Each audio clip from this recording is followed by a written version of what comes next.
Alright, ever since I watched season 3 of Invincible and I saw this dude's solo of Viltrumite in space, I wanted to learn more about him, and just recently I did after I binge read all of his comics. And little did I know, the Invincible show was just giving us a little taste, not even a bite, just a fucking nibble of how cool and powerful this dude really is. And so I just wanted to make a video talking about him, and don't worry, this will be completely spoiler free for the main Invincible story as long as you're caught up to season 3.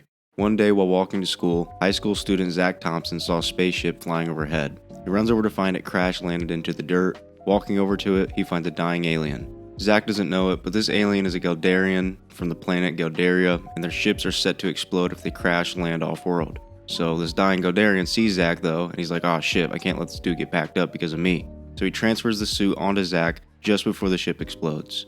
Zach survives the explosion and looks down to see the suit merged onto him. He tries to tear it off, but she's locked onto him permanently. Later that day, he meets his dad at work, and two guys roll up and start beating up Zach's dad because he owes their boss money. Zach walks out and sees this going on, so naturally he runs at them, and the suit pieces them up on its own. That night, Zach also finds out that the suit cleans him every night, so he never has to shower again, which is pretty cool. The next day, he tests his powers out on some cans, and then jumps around in the woods and starts shooting down trees and shit, until he shoots one and it falls on top of him.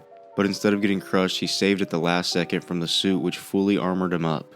He's then hit by an explosive, and multiple Geldarians pull up to take Zach in because they think Zach killed the Geldarian that gave him the suit, so he has to stand trial in Geldaria. But on the way there, the ship blows open, and the suit again saves Zach immediately, and one of the Geldarians tells Zach that they're under attack by the Kresh. The Kresh is some advanced tech alien species. Zach gets sent out with a machine that'll take him straight to Geldaria, but he gets destroyed on the way there, so he turns around and sees this fight going down and decides to help out. He pulls up, grabs the Kresh and blows him up easily. He doesn't even know how he did it, but he flies back in, grabs their whole fucking ship, that thing isn't small bro, and throws it like it's nothing and blows it up. Even the Geldarian is like, damn, how the fuck is he that strong? He gets to Geldaria and meets King Geldar, who tells Zach that the evidence matches up with his story that he didn't kill the Geldarian who gave him the suit, and since he saved the Geldarians on the way here, they're square. Kinda. They have a rule where no one but Geldarians can wear the suit. The king tells Zach that their technology is so advanced that they barely had to do anything. This led to their race being weak and frail, so they came up with a way to counteract that. The tech jacket. They're given the tech jacket at birth and it learns and grows with them while greatly enhancing their speed and strength. And the tech jacket that Zach got is a warrior's tech jacket, so it's kitted up with weapons and combat skills which were already hardwired into it. So that's how Zach took out the Kresh so easily. It's kinda like Invincible's version of Blue Beetle, kinda. But also, Zach is told that the armor is much more powerful on him because humans are much stronger and bigger than Geldarians, and the suit kinda syncs with the host. So the stronger the host, the stronger the tech jacket. So if someone like Invincible got his paws on a tech jacket, he would be ridiculously overpowered. He probably would have been able to like one-shot Conquest or something. So because Zach is much stronger and the fact that Geldaria is at war with the Kresh, the king is like, we're cool if you help us out. And Zach's like, sure, no problem, dude. And that's how Zach became the tech jacket, the Guardian of the Galaxy, which is a badass name. Now, I said he's one of the most powerful characters in the Invincible universe, so it's only right that I go over some of the craziest shit that he's done, enemies he's fought, and beat. Almost immediately after getting his suit, he's already thrusted into a literal space war against the Kresh. His first task, like days after one training session, he has a moon battle. He goes around beaming all the Kresh, blasting holes through them, tying them up and swinging them around and launching them into next week, which leads the Kresh to retreat. Not entirely sure how strong the Kresh are, but the Geldarians are strong and the Kresh have been beating their ass for years. And just one day, it takes my boy one day to scare him off. And when Zach gets back, the king's daughter goes out of her way to find him and give him a little kiss. My nigga. Later that day, he gets the rundown on a top secret mission to try and end this war once and for all. He gets informed that they have a one-way teleporter that could bring him to the Kresh's stronghold, pretty much dropping him straight into a war zone. And if he can take down their defenses and buy some time, the Geldarians can come there and help. Mind you, Zach is like, I don't know, a freshman or 15 years old maybe, at best. And he's told all this and that they could do this thing as soon as tomorrow. And Zach is like, alright, cool, tomorrow works. And then he shows up early the next day to get it done with. Fucking Mamba mentality over here. Are you a different animal and the same beast? He goes through the teleporter thing, lands in this massive empty area, and immediately gets surrounded by a whole army of armed Kresh. They tackle him through a building, dogpile on top of him, but he's able to destroy those guys and then bust out the big guns, and blows up the entire goddamn city-sized ship. And he survives this without a scratch. This dude's insane. He then flies all the way back to Geldaria and finds the Kresh destroying the planet. He flies in and starts helping out. He flies through one of the warships and takes it out, then swoops down to the ground and saves the people being attacked there, before taking out even more Kresh. Then he single-handedly takes out the rest of the army solo dolo until there's none left. And the war with the Kresh is declared over. Zack is seen, treated, and talked about like he's a god on Galdaria, but he heads back home. Remember the mob boss who sent goons after Zack's dad? Yeah, Zack gets back home to find out it's been 6 months since he's left, and he can't find his parents, so he breaks into his dad's shop and finds 2 goons.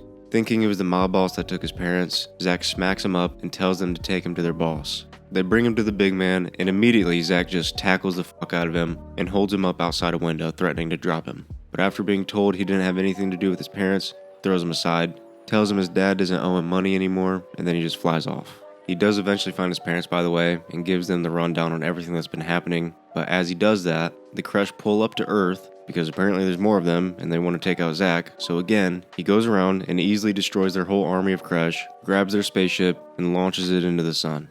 That was all just volume 1 of the comics, pretty good shit, definitely my favorite volume. But volume 2 was crazy as well. We jump straight back into where we left off, and the Galdarians actually pull up to Earth because they detected the Kresh heading to Earth. Apparently, there's bigger fish to fry though. Zack flies up into space and finds this massive ass space dragon thing called a scavengine, hope I'm saying that right, and it's eating the Galdarians' mothership.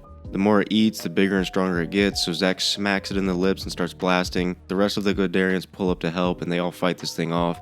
Zack then flies into the ship and begins helping people out and getting them to evacuate because the ship is going to be toast. And in no time, he gets everyone to their little escape pods and gets them out. And then this big ass space dragon dude just leaves, I guess. Which apparently has never ever happened, so he doesn't want to smoke with Zack.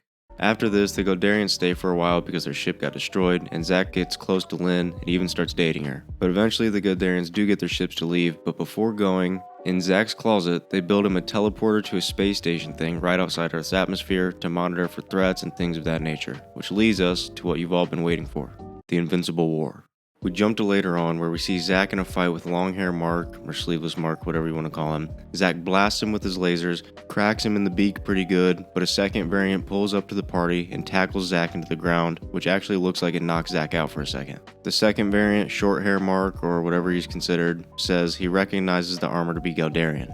He explains to Sleeveless Mark that the armor has a vast set of defenses like lasers and all that good shit, but it also increases strength 100-fold, and he starts foaming out the mouth thinking about how he'd pretty much be a god if he had that suit.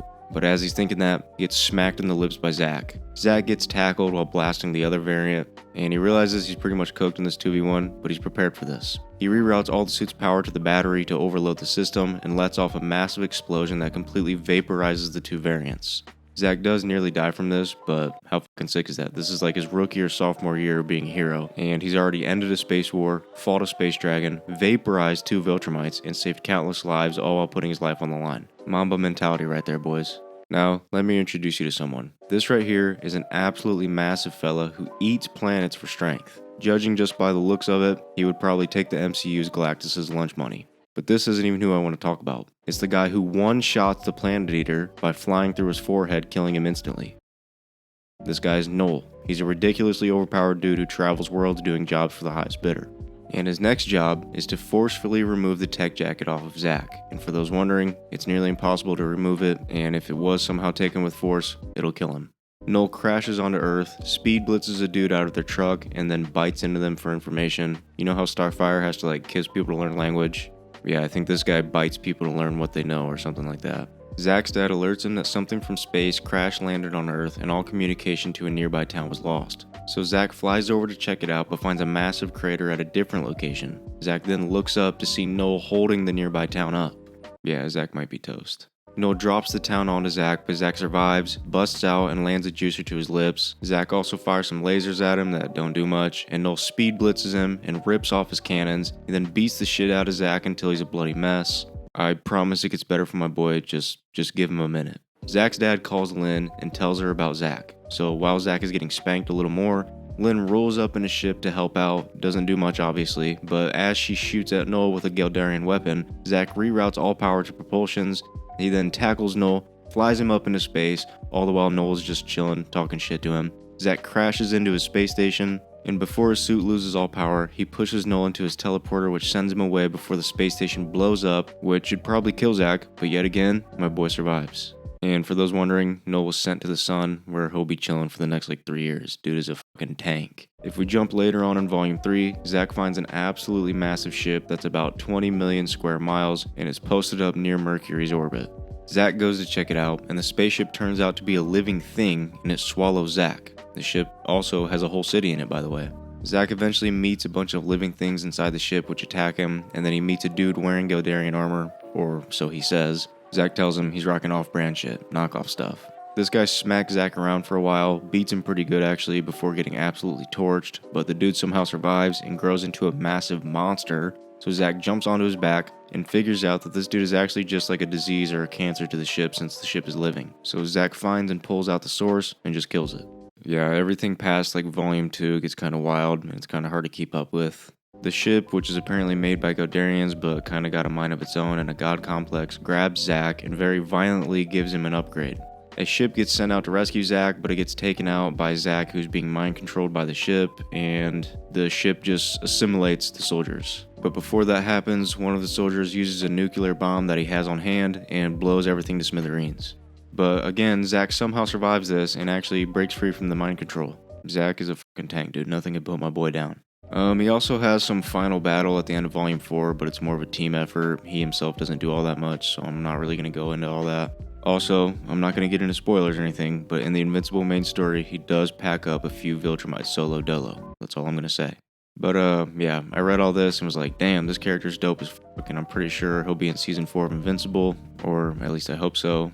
But yeah, I was just trying to cover his best fights and feats in this, but I'd be down to do a video covering his whole comic story because there's a lot more to cover, so let me know if I should do that. But yeah, let me know your thoughts on this and what you want to see next, but that's all I've got, so I'll see you in the next one.